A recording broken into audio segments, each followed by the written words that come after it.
All right, testing 1-1.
Test 1.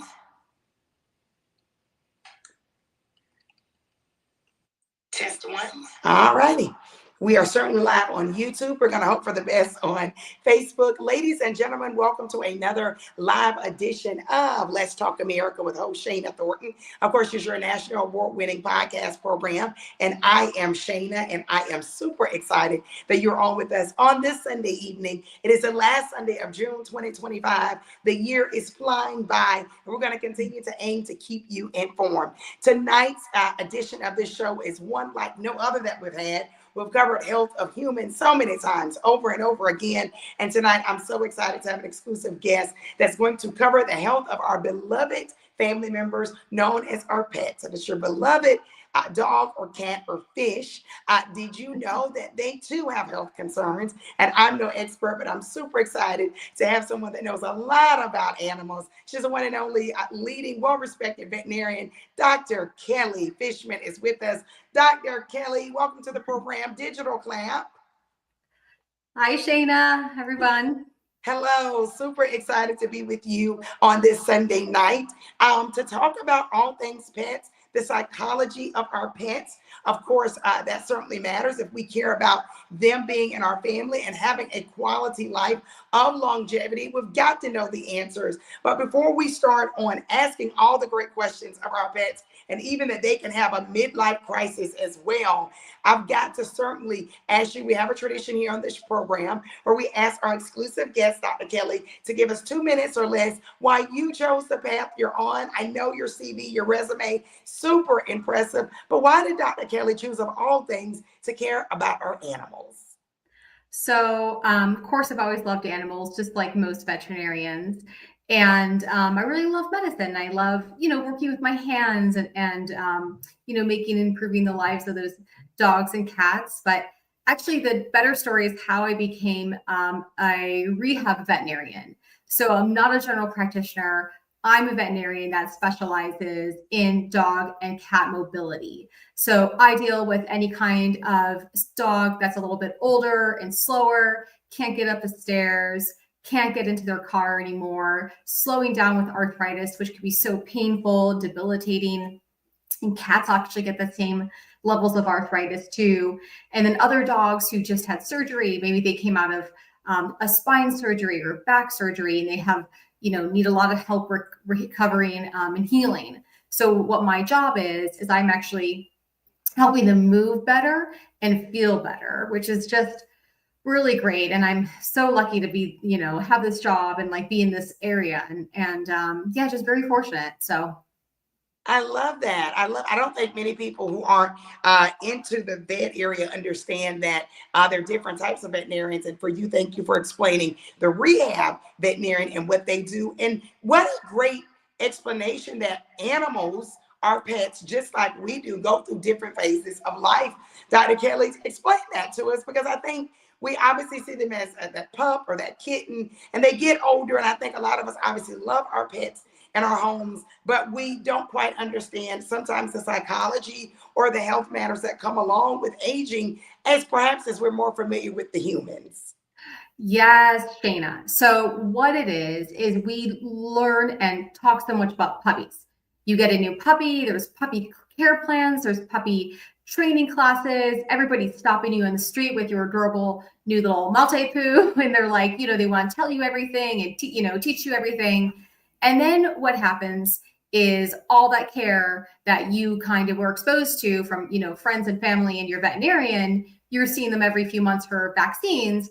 All of a sudden, they're an adult dog, and maybe you go in once a year for vaccines, or maybe just see your vet when your dog or your cat's sick. And so what happens is the animal starts to become midlife.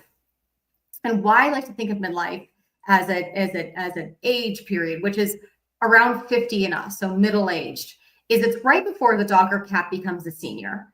And when they become a senior, things really start to break down and slow down. So I'm trying to raise awareness about what is midlife in dogs and cats and why is it important? Because if you know that your dog or cat is reaching midlife, you can try to take some proactive steps to make their transition into their senior years, better. So they live longer, which is great, but then they also live better.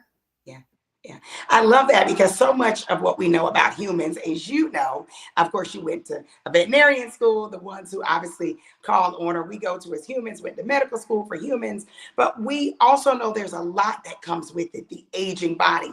Dr. Kelly, is it fair to say that my beloved Monty Pooh will likely go through some similar things as perhaps the human body will? Perhaps, and I'm being so serious when I ask this, like women, obviously, and young men and young women go through puberty, and then they obviously go through a period of adulthood, and then they get to perimenopause and menopause.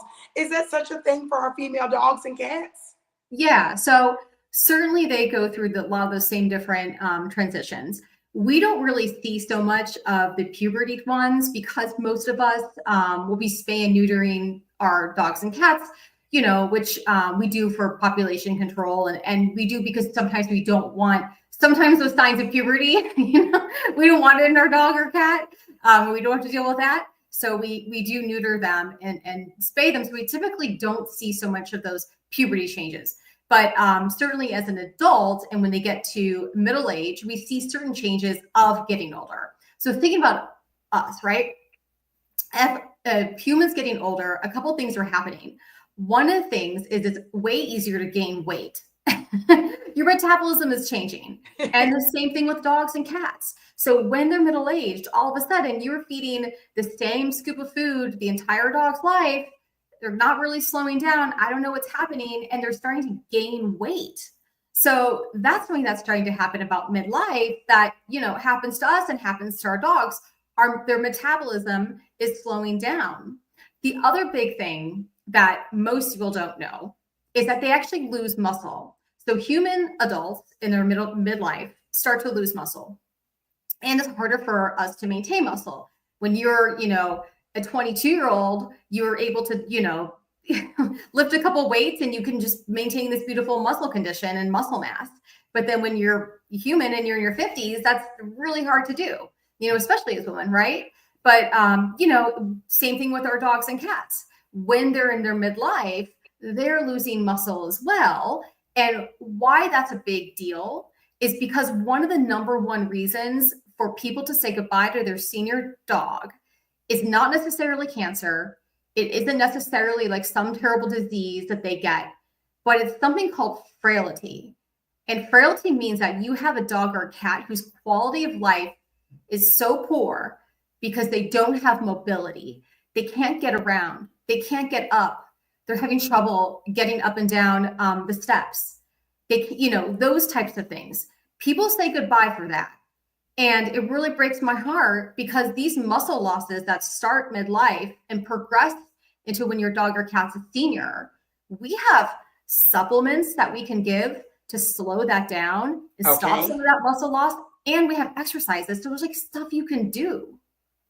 Wow. Okay, so Yeah, a lot of this is sounding the mirroring of humans, right? You're saying so, sort of like we think of supplements and vitamins and being more yeah, mobile and going yes, to the physician the older we get to make sure we're checking our A1C and that fasting glucose. And also, obviously, checking for mammograms, obviously, or getting those done and pap smears of that sort. So you're saying it's very critical that we also remember that as our animals age and we want them to be here as long as possible, have that same attitude and motivation.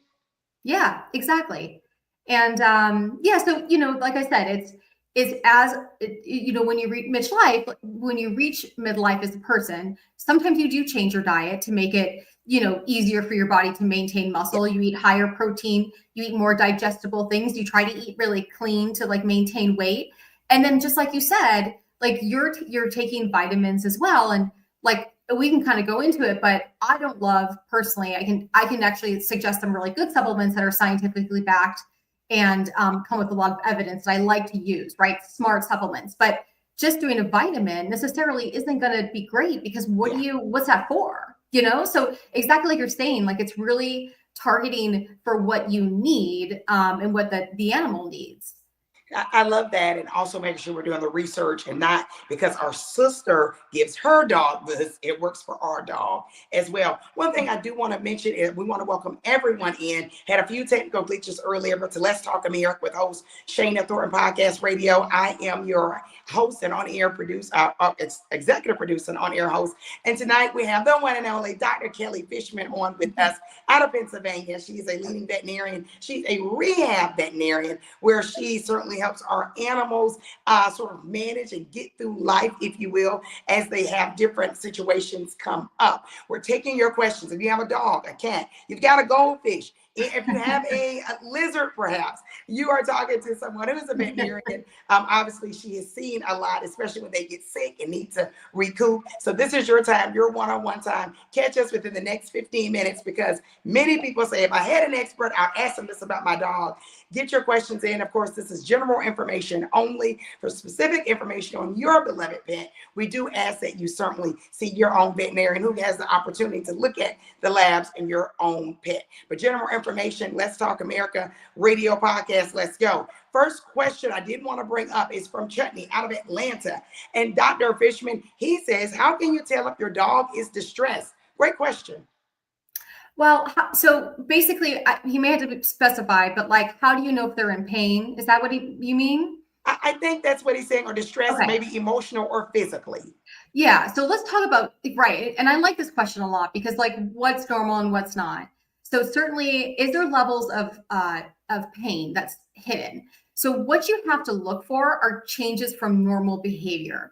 And this applies to dogs and cats. So what this means is if your dog always walked, for most of its life, really enthusiastically with like a little pep in their step for a mile, always did a mile, always do a mile. All of a sudden, they don't want to walk anymore. And that's very sudden.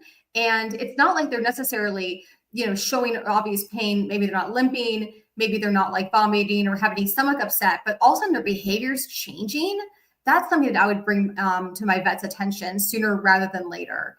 Other behavior changes that I can think of, for example, would be an animal that's less playful. That could be something that, maybe their behavior has suddenly changed where they've always been a really nice dog. And then they snap at one of your little nieces who's over visiting because they got scared. So those could be like hidden pain signs that I would look for, changes in behavior and that sort of thing.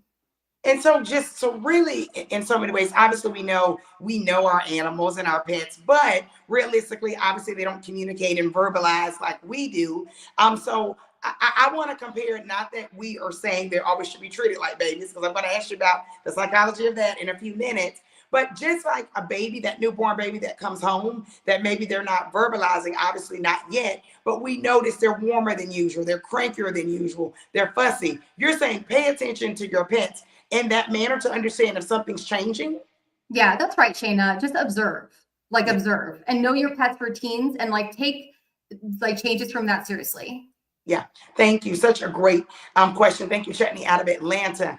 We've got another question from a teen on here, and he says, out of YouTube, shout out to our YouTube family watching. He says, my friend dog cries at the door and stays at the door when they leave the house. What does this really mean, Doc, and how can one fix it? That's a great question because I think so many times there's a guilt trip that goes on with puppies, and even I've known adult dogs and cats, if you will, to sort of stay by the door seemingly throughout the day. Trey's asking that, and I'm going to piggyback that with, is that anxiety in our animals? Yes, anxiety, 100% separation, sign of separation anxiety. So one of the things that they need to do is, first of all, stop ignoring, or basically ignore their dog when they get home. One of the first things you do is you come home, you see your dog or cat, you give them lots of love and attention, and actually you're kind of making the separation anxiety worse. So certainly, don't do that. Make their, give them a little bit of, like, ignore them a little bit, and then maybe talk to your veterinarian about starting, certain supplements or medications if it's really bad. Wow, so that's interesting. Thank you. And we're on with the one and only veterinarian, rehab veterinarian out of Pennsylvania, Dr. Kelly Fishman. She's taking all the tough questions that we're asking about our beloved animals. It's not easy, but she's the one to answer it. A lot of work in her area, and of course, she's gone to schooling for it as well. So it's not your auntie giving you some advice on the side of what she would do. This is someone that actually sees our beloved animals of all types. So what you're saying, and it seems unnatural for me to hear you say that, I must admit, as a mother, but you're saying when that animal, that cat or that dog, if you will, is showing some separation anxiety that we know common toddlers will do themselves, human toddlers or babies. You're saying when you come home, if that dog is doing that or that puppy, you're saying don't necessarily come in and do what we naturally want to do. It's like, there's my Monty Poo. I love him all over him. Are you saying you're in a sense trying to train him or her psychologically to get used to being independent? Correct. Yes. Wow. That's going to be tough for a lot of human parents to do, doctor. I know, but you can give them, what you do is then you wait for them to calm down, and then that's when you give them the love and attention, when they're calm, cool, and collected. Okay. So you're saying don't indulge in it. And can I ask you this, and you know more than I do understanding the psychology of pets. I'm going to venture to say this as a human. Some of it may also be on the part of the human that we do miss them when we come home and we want to indulge in them ourselves. So we probably need to step back and maybe take some of that selfishness away as well. Yeah, unfortunately. It's hard to do, though. I know. It does seem unnatural to hear, but thank you. We are talking about your pets one-on-one. Get your questions in with the one and only Dr. Kelly is with us. Denisha out of Atlanta has a great question. She said, Doc, I introduced my golden doodle to human food, and now she won't eat kibble at all. I literally have to cook every day for my girl. Laugh out loud, wink. Do you recommend a brand kibble? Help us out. Well, I don't know why your dog would ever eat kibble now, because it has a delicious home cooked meal. So I don't know. Probably not. I mean, I don't love kibble. Listen, kibble's very highly processed food. If you can home cook and you could do it safely, and you can do, you could find something like certain nutritional programs out there that'll help you home cook. Certainly do that. Or you could ask your veterinarian to help you make a diet that's vet authorized. Make sure you talk to your vet, because there are diets out there that are not, they're not healthy. So, and they're not proven, they're just on the internet.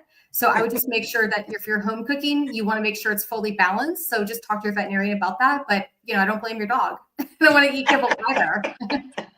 Denisha out of Atlanta, we appreciate that. I want to piggyback on food for our animals. Many of us can get them as pups, and some we get them when they're a little older if we adopt them, or a family member passes along. So we may need to break bad habits, but help us really coach us through, Doc, if you will, the desire or the propensity to, when we're eating and the puppy is coming near my foot and they look at us with those big bright eyes that sort of has us like, oh, and then we allow a little bit of the food to come down, perhaps the gravy chicken or a piece of the steak. Help us do that. Number one, I need for you to explain to us, is that healthy or dangerous? Because I've heard mixed reviews about it, or does it depend on what we're eating? And one, if we've already started it, can we stop it? Or what you said with Denisha, our viewer that's watching, it's kind of a done deal. Yeah, well, the problem with it is it can lead to obesity. So remember I said our older dogs are going to be gaining weight and, some of the other changes that happen. So if you're feeding from the table, you're feeding, higher calorie foods that we're eating, and it's just going to lead to overfeeding and obesity. So that's why we get worried about it. And typically most human foods are safe. They can sometimes cause a little bit of stomach upset, which maybe like something that you can digest, the dog can't. So I worry about that as well. I mean, I think typically, it's not the best habit to do. If you're going to do it, stick to fruits and vegetables and Okay. don't do meats and things like that. Okay, thank you. So that's good information to know because I think so many times, traditionally, when we think of dogs growing up in my era, I'm a proud Etzer, you think, oh, they want meat, meat, meat. And that's really what they're processing. But you're saying veggies are healthy for dogs as well? Yeah, veggies healthy and low calorie. So I certainly, of course, they're omnivores. They need meat, and meat's a great thing. But certainly getting, feeding them fruits and veggies is a great way to feed them healthily from the table. I love that. Thank you so much. We are talking about pets one-on-one, all things pets, the psychology of pets, and the aging of pets. And I'm no expert, but we're excited to have leading veterinarian, rehab veterinarian on, Dr. Kelly Fishman, on with us tonight. Okay, I want to talk about something that is a sensitive subject, but it's a realistic one. As a mom, and we have countless listeners and viewers that are parents, moms or dads, often the pediatrician will say that when you see obese children, a lot of times you're seeing obese parents because it's a pattern that's been done in the home. Do we see necessarily that correlation with our pets as well? And if so, obviously we need to do something about it and help us out. Yeah, so I don't know. I think I don't think the correlation is there so much. I certainly think it's when people try to like share their love through food, Yeah. that can get really hard. And always remember with dogs, like a lot of times they'd rather have praise or like what I call a love treat, than a snack. They like that just as much.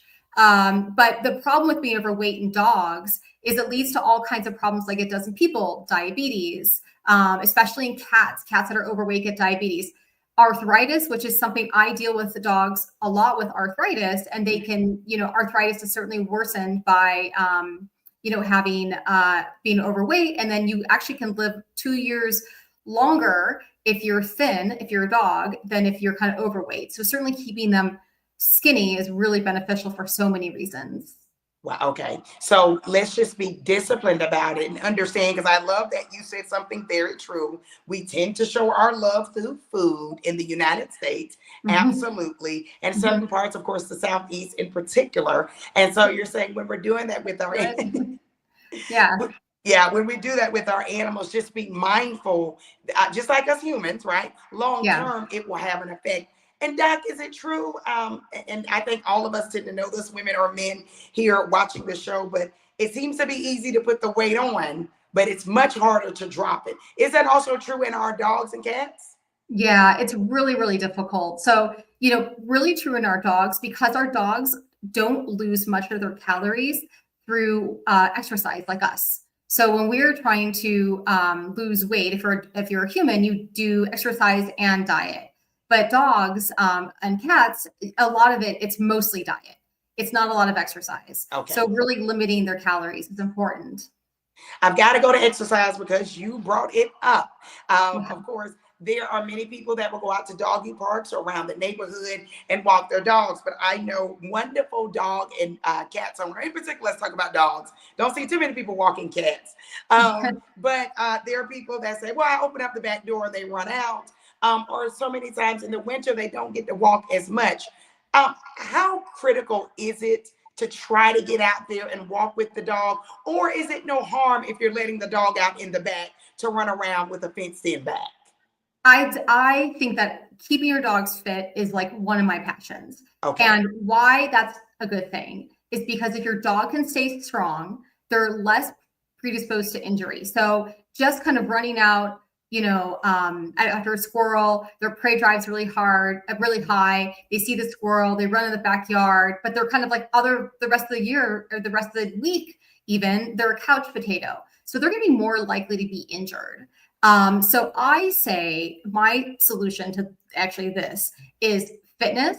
So keeping your dog fit, keeping your dog strong. And if people come to me, I actually give people dog exercises. So I say, here's a dog squat, here's a dog push up, here's a dog core work, believe it or not. And then the other thing I say is like, let's not forget about muscle and nutrition and building strength. So, like, for example, I love a supplement. It's a muscle supplement called Myos, MYOS PET.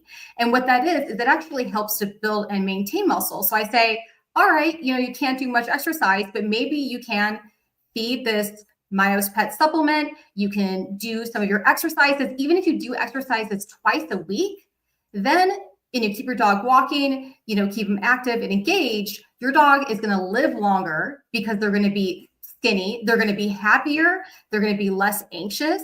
They're going to, have less conditions and injury. So it is so important. Just like I would say to myself, like, I need to stay strong and I need to stay fit to like have a better life, That is so key. So you're saying, let's just be very mindful and intentional about it. And as your human counterpart docs will say, a great opportunity for us to get to moving and get the blood flowing and walking as well. Yeah, exactly. And dogs love it. Like you wouldn't believe how excited they start to get when they see that they're like, I come and I'm going to help do exercises, or mom or dad pulls out some of the exercise equipment to like work with the dog. They are over the moon happy. They're hanging out with their favorite person. They're getting love treats. They're getting, regular treats. They're just, dogs are very, very happy to exercise and move. Yeah, I love that. I love to hear that. Now, I want to talk about something else that's realistic. As I'm out and about and love walking and fitness myself, I see people, obviously the responsible ones are going to have their dogs on a leash. But I must admit this, Dr. Fishman, what I do notice is there are some dogs who are happy and getting along and coexisting with walkers such as myself and runners and cyclists and even other dogs. However, I have seen, unfortunately, some of the dogs out there that seem to have very aggressive behavior when they sniff or can almost visually see another dog approaching, or people themselves. Help us out with that. Is that the behavior of the dog or the dog parent that's on display? And what if the dog seems to have some major concerns or anxiety where they're just not coexisting well with walkers or hikers like you or I? Yeah, so definitely we call that like a leash aggression or a dog to dog aggression. And it can get really serious and scary because that's actually where people can, certainly run into trouble. Yes. People can get hurt and dogs can get hurt. Yes. So, and listen, I'm not a behavior specialist. Like I do rehab and mobility. So when I hear my pet parents say something like this, where they have a dog that's going to potentially injure another dog or a person, I say, don't even mess around. Like you have to I would right away get that, managed, but working with really great veterinary behaviorists. So just like there are veterinarians like myself who are basically like a physical therapist plus an acupuncturist or whatever, there are veterinarians who also only specialize in dog behavior. So talking to them or even starting with a dog trainer. But yeah, it's, Shane, it's a big problem. And I wish there was an easy solution, but I do know that even when people work really hard on that, it's hard. That dog to dog aggression is really hard to manage. The separation anxiety is easy. Yes. I can use a couple answers to that one, but the dog to dog aggression, it's tough. And it's a lot of work for committed people to do. We're talking about a lot of things with all pets here, Dr. Fishman. I've got to ask you this, and this is more so with humans, but because you're also a human and a vet, I've got to ask you this. And it's something that takes place often if you're a walker or a runner or a hiker. There are people who will have their dogs off of a leash. And often the psychology they have shared with me is, it's a little dog. It's a Shih Tzu. It's a Monty Poo. It's not going to harm anybody versus the pit bulls and German shepherds need to be on the leash. From your professional perspective, and you know a lot about animals, obviously you have a certain specialty that you specialize in, but as someone who may not be walking their pet at that time, or if they are, can you explain your thoughts or importance of making sure we're abiding by the laws and respecting other people that may not be fans even of your little small dog just because it's not a 150-pound dog? Yeah, the verbal leash is what people always say. Well, he's on a verbal leash. I was like, okay, well, call him away, and they don't. So it drives me crazy too.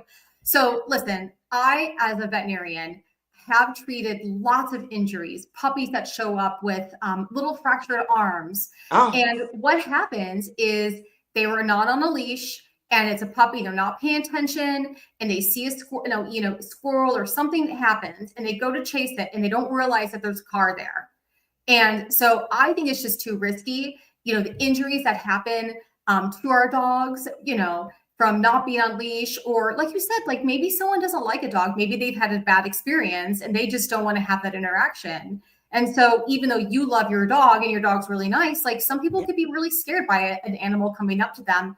And the other thing is, you were talking about how, certain dogs have that leash aggression or dog aggression. You don't know what any other dog, like when two dogs interact, it's like two strangers interacting on the sidewalk. Yes. Someone may have it be different, like one dog may be a totally different type of dog and speak a different dog language than the other one. So he can go up to another dog they think is friendly, looks friendly because it's not barking, but all of a sudden that dog's on a leash, the other dog comes up who's off leash, that could be really threatening, and that dog gets Absolutely. bit. So it's just, listen, it's asking for trouble. There's no reason to do it. There's plenty of off leash places that are safe that you can just decide to go to, and so many ways to like safely and in a healthy way interact with your dog, like I was saying, dog exercises and keeping your dog fit, so you can do those things. You certainly don't have to have them off leash. I don't think it makes their walk any better. It probably makes it just stressful. Yes, and I do want to ask this because you're a professional. If someone recognizes that their dog is not behaved enough to coexist at this time, because I want to be hopeful that they can see a behavior specialist that deals with dogs that can be aggressive or have some serious anxiety issues, that they're able to, at the time, maybe temporarily stop for the safety of others involved. Yeah, certainly. I mean, the other thing is, so I guess, like, what do you mean? Say it again, Shana. What Well, do I you guess mean? what I'm asking is, I think so many people are like, this is my beloved family member, which I certainly Oh, respect. I'm a dog lover myself. But if the dog is showing some major aggressive behavior that's mhm. not coexisting with the rest of us on that walk in the Yeah. park, do you recommend, in your professional opinion, there may be a time to temporarily stop the public walks until that is properly addressed for the safety of all of us? For the safety of all of us. And plus, listen, the other thing I just want to tell everybody something a little bit different. A walk for a dog should be a way for them to kind of interact with their environment in a non-stressful way. Actually, doing walks for your dog from a fitness point of Yeah. view doesn't build any body strength. It doesn't build endurance. It's actually not that great in terms of an exercise. Like, I have people who come to me and say, like, well, I walk my dog, 8 miles every day really slowly. And I'm like, but that's not an exercise. I'm not building strength. I'm not building endurance. Like, if I was a person and if I walked all the time, that'd be great, but I could still be not healthy. And Yeah. so, I don't think that, like, necessarily you're already having behavior issues, Yeah. and it's not necessarily something that, like, is really doing much, you know what I mean, in terms of physically, like, don't do it. Yes. I love that. You Thank don't you for have being. to. Yeah. Thank you for being sincere with us, and your transparency and education. We are talking about pets one-on-one. We got a few more minutes for this segment. I'm on with the one and only Dr. Kelly Fishman, better known as Dr. Kelly. She is sharing so much information with us, some tough questions, but she is getting to the bottom of it. We've got another question for another listener out of Atlanta, but Dr. Fishman, I have to ask you this. So many times I think when people do say the dog doesn't need to be on a leash, I have noticed myself, not being the tallest person, but just being realistic. Mhm. Sometimes the smaller dogs seem to be sometimes the aggressor. So I do think when people have this notion that, well, it's just a small Shih Tzu, don't worry about it. Those dogs can be aggressive and harmful to, in particular, small children. Correct? Yes, because what it is dogs, regardless of their size and breed, all have, a flavor if they're a more dominant dog or if they're Yeah. more passive dog, right? So, you could have a big dog that's passive, it's a big Great Dane or Yeah. a Doberman, but she's really passive. And then you could have a little Chihuahua that's actually the more dominant of the two. And that Chihuahua could boss that Yeah. big old Doberman around. Yes, yes. And just a friendly reminder, even though they're small, does not mean they cannot hurt someone that has limitations with mobility, an older person, Yes. yes, and someone special needs, or a small child. Yeah, that's right. Yeah. So thank you for sharing that. And there are many people that have anxiety themselves with bad experiences with dogs and are very fearful of that, trying to cope through it as well. Yeah, that's right. We've got a question with Keisha out of Atlanta. Thanks for tuning in. And she's got a great question. Which breed of dogs, doctor, she asked, make the best pets? Which breed would be best for a large family? You and I were sort of exchanging some ideas earlier, and that's also being echoed by mom. Help us out. Well, actually, so a lot of it has to come down to how much activity you want to give your dog. So, for example, I happen to think that a border collie or an Australian shepherd actually makes a really good dog. They're super smart. They are, really trainable, but they have tons of energy and they need lots of activity. So you kind of have to first ask yourself and ask your family, what kind of attention and activity level are we able to provide? Can we get, for example, if it's one of these higher drive and energy dogs, even like not a multi-poo, but a Labradoodle, for example. So some of these doodle breeds that are especially mixed with labs, those dogs are going to need probably about 60-minute walks 3 times a day. Like not when they're young, not kidding at all. To like be not anxious, to be fit, they need lots and lots of energy. So I'm sorry, activity to like burn off their energy. So that's a really important thing to ask. Like if you're that kind of family and that's what you want and you could provide that, that would be a great fit for you. Something like the Labradoodle or a golden doodle or something like that.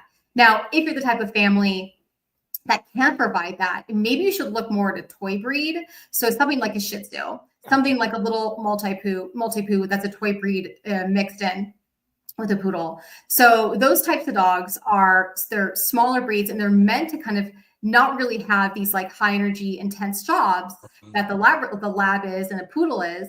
And so they are able to have like a less active life. So if you kind of want to be someone who wants to do maybe, half an hour walks twice a day, less activity, then something like a Shih Tzu would be great, or a toy breed. So those would be the ones that like I would recommend. The one thing you should know is that there are certain dogs that come with health issues. So French bulldogs and which are really popular right and now. English bulldogs. So Frenchies are the #1 dog breed right now in America. Yes, French bulldogs. yes. But they come with lots of physical issues. Oh, wow. So the one thing that I actually recommend is if you go to the AKC, which is the American Kennel Club, they have a really good free interactive tool where you can put in how much time you have for your dog, what kind of situation you live in. Like, is it an apartment or a giant yard that the dog can run free on, or do you have to always do walks? All sorts of things. And then what it'll do is it'll help you find what kind of dog works for your family. And then it'll also tell you all about the top health issues. Yes. That you're just aware of that. So I would say, I think I don't have a particular best one. It's all about what's best for you, and check out the AKC. Yeah, I love that. Thank you so much. And you're saying there's no really good or bad dog, but you're saying making sure you understand what would work best with your family dynamic. Right. And I love that you pointed out how much attention you would be able to give them, because that's a fair thing to say. And you did mention, Doc, to me, if you elaborate more on how important it is when we do introduce a dog into our household, how important it is to get some behavior training, if at all possible. Yeah, so I like to do, certainly starting your puppies with lots of training, and it's not just like sitting, it's not just like giving me a paw, like it's about, other things as well. Taking their little paws and feeling every one of their toes and like checking the claws and putting clippers up next to them so they're not afraid of the clippers. Doing things like putting your fingers in their ears and in their mouths, things like that. So they're just exposed to all kinds of things as a little puppy or kitten that you'd have to do later on. So then you're able to trim their paw, trim their nose, their tail, trim their toenails without them getting too anxious, because you did it a lot as a puppy. They got used to it. So certainly doing standard behavior training, but then also adding things like that. And we call that in the vet world socialization, or introducing your dog or cat to all kinds of different things. Different people, different types of people, loud noises. Like, for example, if you're in an area like here in Pennsylvania or Atlanta, you get thunderstorms, or you should be introducing your dog, or when you have a first thunderstorm, don't make it scary. Like feed them treats, keep them calm. If they start to whine, don't go, oh my gosh, they're whining so much. Just only, okay, that's okay. Let them be. And then when they're calm, reinforce calm behavior, just like we did, when we're coming home. So, certainly doing those things are so important when you have a young dog or cat. I love that. I love that. Many child psychologists will often say firm but loving. And that's what you sound like you're saying also for our puppy or our animals as they go through life and try to cope and they don't necessarily speak the language we're speaking of just being firm, right? Obviously having those boundaries. If they're not to be jumping on counters, if they're not to bite at visitors or our own family members, but being firm and encouraging of that as well. I've got to ask you this before we wrap up with last two questions and get your last questions in for all of our viewers as well. On that same accord of behavior, when they do make mistakes, and I know from time to time, even adult dogs, but especially our brand new puppies will have some bathroom accidents in the home. Obviously, many people get irritated and will express their anger in different ways. Any helpful quick tips on how to handle that with our new or veteran seasoned dogs? Yeah, when they have accidents. Yes. So, certainly if it's an adult dog that's having an accident, I would want to take that dog to the veterinarian because it could be a urinary tract infection. A normal, happy, healthy dog should not be, or cat, should not be having accidents. Okay. So there's either something wrong from a medical point of view or a behavior point of view, So talk to your veterinarian because they can help you. So with puppies in general, it's all about, trying to, I've had a lot of different tricks, but trying to give them a little bit of a safe space that's their nest in a way, right? So for example, what that means is if you take a puppy and you have a crate, and you basically want to crate train them. So everything in the crate is positive. They get their treats there, they get their food there, they have their toys in there, and they actually even have their bedding in there. And actually they've shown that puppies, when they have this little crate and they have their little nest, they actually don't go potty in their space. So they know intuitively to not go potty in their little safe crate space. So first of all, doing that kind of crate training, and then when you're training them to go to the bathroom, of course, picking them up right away, you don't want to reprimand them too much, but you just want to say no, and then you take them outside right away. And then when they pee outside, you get so excited. It's a lot of positive reinforcement. Yes. But then what happens? Yeah. So again, crate training is great because then you also can have your puppy have a safe space that they can kind of go into to decompress. So for example, if there are people over, you have a dog that does get anxious, they know that they can go to the crate and they can kind of be away from kids and family members and scary things because that's their safe little nest. Yes. Exactly. So definitely just doing, working with your, veterinarian or your trainer on certainly when things are older, but yeah, basically, yes. So sorry, that was a bit of a rambling answer, but. No, perfect answer. And we certainly appreciate everyone that watched us tonight. I have to end on this note because it is so important. As you know, COVID-19 was a very trying time for our nation and also around the world. Also, there was an uptake in adoptions of pets. We know that. Cats and dogs. And then unfortunately we saw people when the world doors opened back up, we're trying to basically give these animals back to some degree.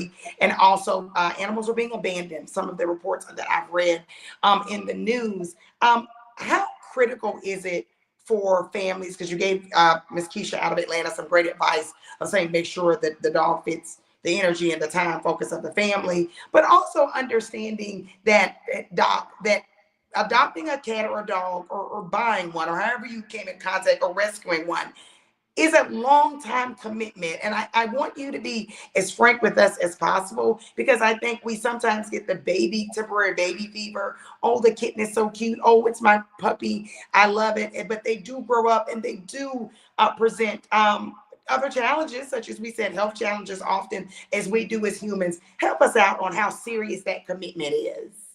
Yeah, it's certainly, we want to be with our animals for as long as possible. And they do really give us a lot. So we want to make sure that, we give them a long and healthy life. But if you have a cat, my cat, before she passed away, she was 18 years old, and then dogs, if it's if it's a dog that's a large breed dog, so a dog that's over, 50 pounds, they can live to 10 to 12 years. Sometimes labs can live to 14 years. And there are small breed dogs, our Chihuahuas and other dogs like that. They could live, anywhere from 12 to sometimes even 16, 17 years old. So they live a long time. And then during that life, things can get expensive. So you just want to make sure that you're prepared, and know that they have all kinds of medical issues, like we do, and they can get really pricey. So it's not even, I think, so much how long they're with us, but also, it can get really expensive, having a dog or cat. Yeah. So such great advice, allowing us to be the best pet owners we can be. And I'm going to close out with you, obviously being a veterinarian, you're a rehab, that's your specialty. Obviously, you have a love for animals, as you echoed at the top of the segment. How key is it for us to make sure they are going for their wellness exams, not just when we purchase them as a pup or get them as the pup and the vet looks at them at one time and make sure they're good, but to continue that as well, because I think many people are, like humans, right? We hope for good health, but what are we really doing to ensure that with screenings and getting that dog checked out? How key is it? Yeah, super key. Absolutely key. And talk to your veterinarians about, all the good supplements that we can give. Like I said, I'm a huge fan of supplementing to keep our dogs healthy. I love doing, things like I said, probiotics. I don't know if I said that, but like probiotics are great. Things like fish oils, things like that Myos Pet that I told you keeps your dogs young and healthy. But know that there are things out there that have are scientifically backed, and do really work and can keep your dog living a long and healthy life. And talk to your veterinarian about it. Or if anyone is ever curious, I have a bunch of my favorites on my website, for how to keep your dog healthy. But yeah, it's definitely going in. That's it. But I also say, like, you have to do a lot of your own research because, even with a wellness exam, like your vet has 15 minutes to do, talk to you about everything. And it's not a lot of time. So, you really do need to take a little bit of your own initiative to really maximize your dog or cat's health and, seek out, different things. And like I said, make sure everything has scientific evidence behind it, because there's a lot of supplements out there that don't have any evidence, that are a waste of your money and may not be what they appear. So make sure it has evidence in a dog or a cat, make sure it's effective. And like I said, I have lots of fun examples on my website, but so I'd say that as well. So you do have to take a little bit of, initiative on your own too, because a lot of times your vets, especially your wellness exams, are just fast. Yeah, I love it. Dr. Fishman, what a pleasure and what a jewel to have you on Let's Talk America with Host Shana Thornton, our podcast radio. We're going to have you back on. Before we get out of here, can you tell us where we can go for more information about you, if we've got any other questions as well? Do you have a website? Yes, I do. So it's called Strut, STRUT, animal.com. So on my website, I have a little blog. I have a supplement checklist, and that's just going to keep growing. And then you can check out my Instagram or Facebook for Strut Animal as well. And I have really cool videos of some of the stuff that I do as a rehab vet. A lot of fun dogs doing exercises and strengthening. And it's all about keeping your dog fit and healthy. So definitely visit me there. Awesome. I love it. You're a friend of this show. We're going to have you back on to talk about more things, all things health with our beloved cats. And ladies and gentlemen, boys and girls, thanks for tuning in, staying tuned in, staying connected to Let's Talk America with host Shana Thornton Radio Podcast. We are here for you. We've got more exciting topics and exclusive guests coming your way. Stay tuned, because we offer real talk for real people, and that's you. Thanks, Dr. Fishman, and we'll see you soon. Bye. Thanks, everyone, and stay tuned.